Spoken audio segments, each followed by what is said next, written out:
And it is a fact that the body of water off the coast of Louisiana is called the Gulf of America. And I'm not sure why news outlets don't want to call it that, but that is what it is. She said that this has been officially, it's official now, that it's the Gulf of America.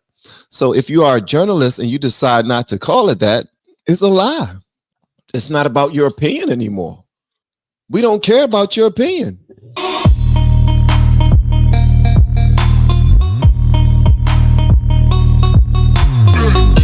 So Mark Caputo, he posted this. He says, President Trump's decision to limit AP reporters' access is as much fight over the Gulf of America, as it is a protest of what White House advisors say is years of liberal word choices that AP's influential style book has spread across mainstream media.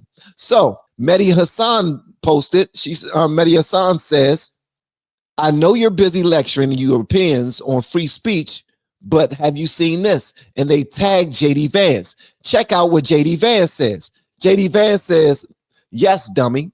I think there's a difference between not giving a reporter a seat in the White House press briefing room and jailing people for dissenting views. Again, there's a difference between not giving a reporter a seat in the White House press briefing room versus jailing people for having dissenting views. The latter is a threat to free speech. The former is not. Hope that helps. It's unfortunate that we have to even explain this to somebody. Why will we even have to explain this? So I went and found this video right here. This right here is the journalist asking Caroline Leavitt about this whole thing. I want y'all to check this out. Let me know what y'all think in the comments. We're going to get to it, and I appreciate y'all spending a moment of your time with me. Let's get it.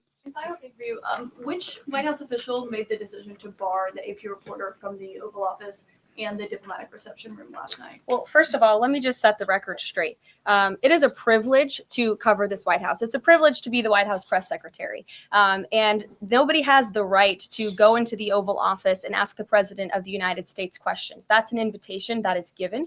And there are hundreds of outlets on this campus. Many of you in this room who don't have the privilege of being part of that pool every single day and getting to ask the president questions. We reserve the right to decide who gets to go into the Oval Office. And you all have credentials to be here, including the Associated Press, who is in this briefing room today. I think retaliatory in nature is the argument, because the reason that the AP was barred, which they said was because they're not using the phrase Gulf of America, they're using Gulf of Mexico in line with their standards.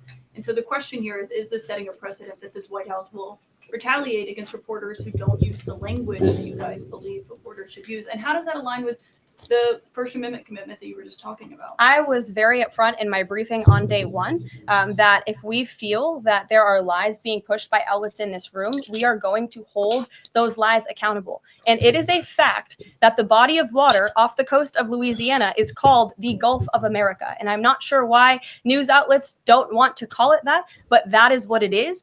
The Secretary of Interior has made that the official designation in the geographical identification name server. And Apple has recognized that. Google has recognized that. Pretty much every other outlet in this room has recognized that body of water as the Gulf of America. And it's very important to this administration that we get that right, not just for people here at home, but also for the rest of the world.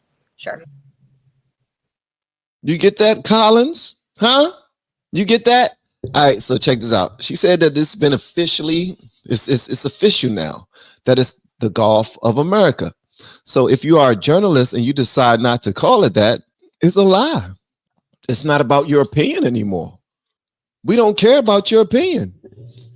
There are hundreds of other journalists in this room that will love to be able to come into the White House Oval Office and ask questions to the president. That is a privilege. Everybody don't have that privilege. But now everything that the Democrats, if the Democrats don't get their way, they want to stomp and yell and cause a hissy fit and act like it's their rights being taken away from them. They're going after our rights. They're going after our rights. But y'all ain't have an issue trampling all over women's rights when you wanted to give them to men who wanted to be women. I don't want to get no trouble by YouTube, so I'm gonna go ahead and stop saying stuff like that. But y'all get what I'm saying, right? So Caroline Levitt, first of all, before I even move on with this, I want to say that this young lady, is night and day from Karine Jean-Pierre. She don't bury her head in that book and try to just come up with some BS. She gives everybody the business and she stands on it. She does it unapologetically, and I love it. Bruh. And I'm certain she is pissing off so many people on the left, especially black people. And she's pissing off black people for this reason too. She's pissing off the black people because she's also cute. She's cute and she's young and she's sharp. Why does Trump always got to hire these young, pretty blondes? They automatically go to the worst of it. Must be somebody that's another one that's in his harem. You know what I mean? They always go to the, but not understanding that this young lady is sharp. She's sharp. We have been helping people grow online. It has been absolutely amazing. We have helped many content creators get from zero to monetization in under 30 days. We even have a couple of these superstars who did it in 1 or 2 weeks. If you want to learn how to do YouTube, I don't care your age, I don't care what skills or talents you have. Trust me, I can help you do it effortlessly. Just reach out to me with the word coach and we can get it done. One more thing. We have a YouTube course that I just now created. I'm extremely proud of, and a lot of people are getting so much from. Purchase that course and work with us. You can join our private Facebook group and our daily group calls, which is 3 to 5 days per week, and you can learn so much more than you've ever learned before. I can't wait to hear from you. Love you. Peace. And Colin, how come she always got that little funky little smirk on her face?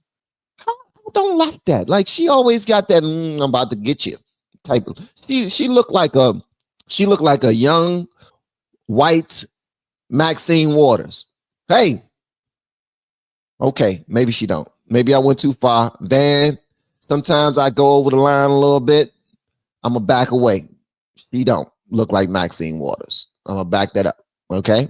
All right. But I love how Caroline Levitt handled this. So this goes to what she was saying. It's not about the Gulf of Mexico, Gulf of America. Look, if you want to play the game and you want to be disingenuous while playing the game, then guess what? We're going to check you. Why? Because we have a president that's willing to do so. Joe Biden wouldn't check y'all. Karine Jean-Pierre, all she would do is just ignore the people who would challenge her. That's why it was always good to see Peter Doocy up in the building, because he was the only one that was checking her. Peter Doocy to Karine Jean-Pierre was like Scott Jennings to CNN. Whenever they bring Scott Jennings on the panel, he cooks them. So I guess Collins want to be that to Caroline Levitt. It's not working, sweetheart. Hang up your cliques. She's going to whoop your ass every single day.